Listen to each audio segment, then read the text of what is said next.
I have ancestors that made their home here at Kawainui, actually a little bit mauka that way, near where the Corps of Engineer ponds are today, in Iliaina called Ka'aihe'e, and that's where my first connection to Kawainui happened.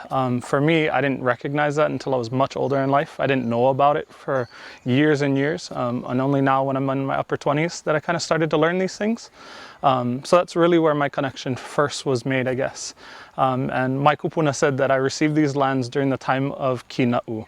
So it's been quite a long time our ancestors have been in Kailua. I grew up in Kailua, my dad grew up in Kailua, our family's always been in Kailua.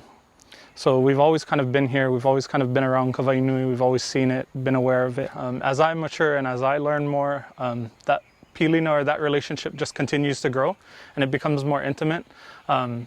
Before, when I was younger, I was just young. I didn't care. I was like, oh, whatever. It didn't really matter. And then as I got older, I started to think back on times where, you know, our uncle Ron Walker would take us and we would come over here and clean up. Or we'd be here with Doc Burrows and we'd be doing cleanups or actually fixing the paths down here when I was younger. And now that I'm out of high school, it's kind of funny that he's still around and I'm able to still talk to him and connect with him. So I would say my relationship has matured as I've gotten older and I've been able to appreciate really what a resource Kawainui is for all of Hawaii, and then especially to us as Hawaiians and our family.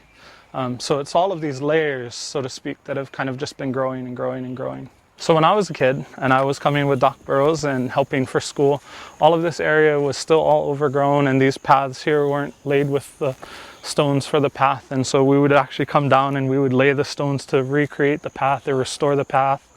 And we started to take out all of these weeds and things. So I mean, with time, it'll come back to that, but this wasn't here. All on this side was all still overgrown with hau and other things, so you couldn't actually see Kawainui from here. It was just all green. You couldn't see anything, and now it's actually open to Kawainui, and you can see the expanse of Kawainui, so that's exciting. Actually, right where we're coming up to, I think was some kind of farm or a piggery, and you could see the slop bins where they would eat and find all rusted car parts and all kinds of stuff. And to see it restored and to see like a resurrection of this place, if you will. Gives me hope.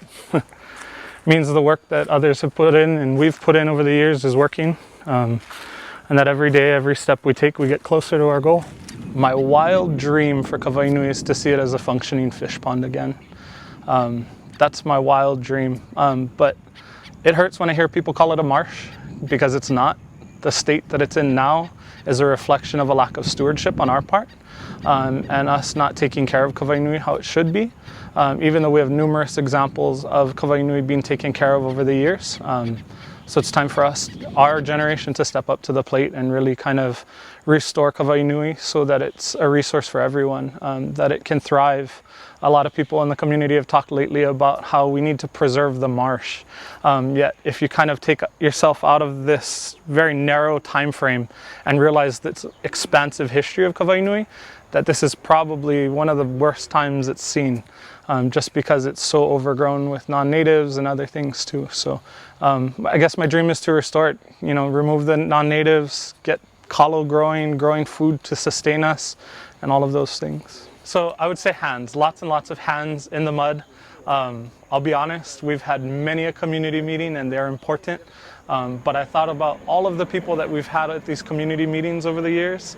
And if we translated those into service hours, we'd be well on our journey. So lots and lots of muddy hands. Huli kalima ilalo. If there was no master plan, I think the vision of organizations in Kailua that have been committed to the restoration of Kawainui would still go on. That work would not be affected by it. I think it gives us a heads up, to strengthen our efforts to do what we need to do.